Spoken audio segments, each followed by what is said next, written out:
Meze neza. Ndaho meze neza nta kibazo. Abemera Imana turavuga ati ndaho ndashima Imana. Ubona ko kwemera ryangu ryabingabanye ko tuvuga nyine Imana y'u Rwanda iba yakoze akazi kayo. Ageka. Umunsi w'ejo umunsi umeze gute kuri wowe by'umwihariko mu bijyanye n'amarangamutima wumva ko umuvandimwe Ndimbati yamaze kurekurwa n'urukiko by'umwihariko muri rusange? Umunsi w'ejo kuri njyewe byari byishimo gusa. Ura umunsi udasanzwe kuko umunsi w'ejo nari mwiteguye mu gihe Ndimbati yari amaze ari muri gereza cyangwa afunze. Ngiye kuri njye ntabwo byari byishimo, ariko nari nzi yuko n'ubundi igihe kizagera agataha kuko byo abantu benshi nyine batwibazaho twebwe abavuzi ba gakondo cyangwa se bakunze kutwita abapfumu, ariko turanapfuma tukareba ibizaba cyangwa se ibizaba hirya y'ejo. Ni nayo mpamvu nyine nari mfite icyizere ko Ndimbati azataha. Yego. So kumukristu nakwita nk'umuhanuzi kuri kesi ya Ndimbati, ariko bemera ryangombe nyine ari nako umeze byaka kanya ndabyita ubupfumu. Wabashije gupfumura ureba ibiri imbere, ndetse wagiye unakora ibintu bigiye bitandukanye cyangwa se unaganira n'abantu bigiye batandukanye. Numo twaganira mbere yuko Ndimbati arikurwa nanjye nari ndimo uvuga uti abakuru banyeretse yuko Ndimbati agomba kurekurwa, ariko biza kuzamo akarutari kuko byatinze. Byagenze gute ko ari ibintu wari wapfuye cyangwa se abakuru bakubwiye yuko agomba gutaha uko byagenda kose? Ndumva Ndimbati yari afite ikibazo wenda cyuko abantu bivuga ko Ndimbati azafunga imyaka myinshi cyangwa igihe kirekire, yaba ari ababyumvaga, abamenyera iby'amategeko ndetse n'abanyarwanda muri rusange.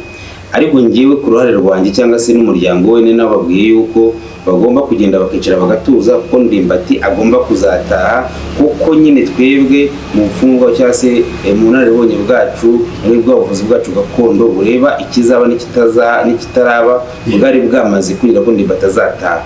Icyatumye bakererwa hagomba kubaho inzira z'amategeko, ariko ubigendanye n'intsinzi cyangwa se n'icyo bitaga inzuzi zari zamaze kwerera Ndimbati, kuri njyewe zari zamaze kwera ko Ndimbati azaba umwere. Yego. Mu ijoro ryakeye mu mugoroba wo kwishimira ubutako cyangwa se kumwakira, birumvikana cyangwa se byari nk'abe ko ugombaga kuburiyo wari uhari n'ubundi muranagana mu bigiye bitandukanye. Wabonye umuntu umeze ufite cyangwa se wizeye gute imbaraga z'ibijyanye na gakondo cyangwa se n'ubupfumu bwamupfumaguriye akiri muri gereza? Ndimbati ni umunyarwanda kandi azi icyo gukora, azi ubwenge, ntabwo ikindi kintu yagomba gukora usibye gushimira muganga Matovu. Yego. Icyo twahuye tuvugana nta kindi, kwari ukumushimira, kwari kugira ngo umwereke yuko igihe cyose atarahari ari muri gereza ibyo nagomba gukora jyewe nk'umuvuzi gakondo narabikoze. Ndetse kandi ibyo nagomba kugira ngo umuryango we mubwire ugende wihangane nabyo narabikoze. Rero niyo mpamvu iri joro bwo urumva ntabwo yari kuryama atambonye, yari kuryama atabanje kuvuga ngo wa muntu wanjye Matovu ari he, muganga wanjye Matovu ari hehe. Ni ukuvuga ngo muri make twari kumwe, byari byishimo gusa urumva twe twagiye kubyira intsinzi kuko twebwe ubwacu intsinzi n'ubundi twayibonye mbere y'igihe, ariko twari tugira kugira ngo intsinzi igere ku musozo. Niyo mpamvu rero ntabwo yagomba kuryama cyangwa se kugira ikindi akora atabanje kuvuga ngo ndashaka muganga nkora byose aho mba ndi hose mbere we na muganga Matovu. Yego. So ongera twibutse gatoya wenda ducirimo mu ndwara uvura, yemwe nuko umuntu yakubona bite nkomeza n'ibindi bibazo bigiye bitandukanye, baje no kwinjira mu star ndetse cyangwa se mu kujya mu kuba star bano mu gihugu cy'u Rwanda. Indwara mvura ngira ngo inshuro nyinshi nagiye nsobanura kuri abanyamakuru bagiye bangenderera, nagiye nerekana ibyo nagiye nkora rimwe na rimwe kugira ngo ntinyuze cyangwa se nkure mu rujijo abanyarwanda, kubera ko igihe kinini hari igihe bahora n'abantu bakabwira ibintu bidahari cyangwa se bitanariho. Ariko iyo tugiye mu ndwara mvura mu bigendanye na gakondo cyangwa se n'ubuvuzi gakondo, ni indwara nyinshi. Nababwiye ko harimo parite ebyiri cyangwa se ibyiciro bibiri. Hari indwara tuvura zigendanye n'umubiri bisanzwe, waba ari amibe, yaba ari igifu, yaba ari umwijima, yaba ari turokomenase, yaba ari ba bantu bagenda bagira ibibazo b'abakobwa batajya umugongo, tuvuge umugongo wenda tuvuga abandi batajya mu mihango cyangwa se ba bandi bayijyemo nayo ntihagarare ngiye mvuga ikinyarwanda kuko mu bundi numva atari ikinyarwanda cyumvikana, ndetse n'izindi ndwara zigendanye n'umubiri. Wenda wa muntu ushobora kuba wenda yarumwa n'inzoka tukamugombora, wa muntu ushobora kuba wenda bamuhaye uburozi bw'ubutamikano tukamurutsa, wa muntu mbega ni izo ndwara kuri parite ya mbere. Hari imiti yazo iri parite ya mbere, hakaba n'indi miti ya parite ya kabiri igendana n'ibintu byitwa karande cyangwa imyuka mibi.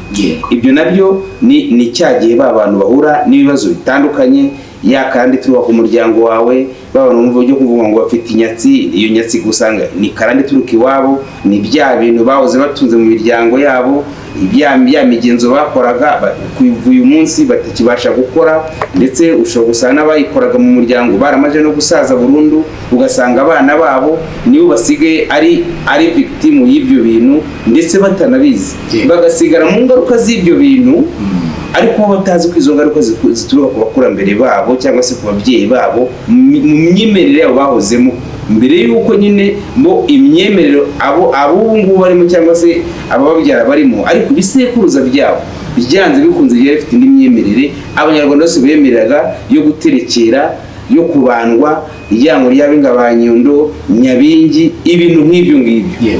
Ibyo rero ni ibintu bishamikiyeho inzira ndende, aho usanga nyine umuntu ashobora kuba babiheraho, bakaba bamwohera amarozi, bakamutuma amahembe bakoresheje za mbaraga, bakaba bamutuma umuntu akaba yaba umuntu uri aho ngaho, akasanga ari aho mu bandi bantu, ntagira umuntu umukunda, afite ikintu cyitwa icyangiro, ndetse rimwe rimwe yaba abonye n'akazi muri bagenzi ugasanga ntibamwibonamo, cyangwa se ugasanga umukoresha ntamwibonaho, ugasanga aho amaze iminsi 2 cyangwa 3 cyangwa ukwezi cyangwa umwaka abantu bumvikana bamwirukanye mu kazi by'amahutira, ugasanga undi we ni wa bantu bajya mu kazi bakamara bagakora ukwezi kose iminsi 30, ariko umunsi umwe yahembwa amafaranga, yarakoze iminsi 30 akaberwaho amafaranga agiye, ndetse rimwe na rimwe ugasanga hari abana bayafite, ugasanga bifuje gutaha mu ngo zabo cyangwa se muri famiye zabo, ari uko amafaranga bamaze kuyamara, kubera yuko nyine bafite ikintu bitwa karande, bafite bya bintu mwana kubwiye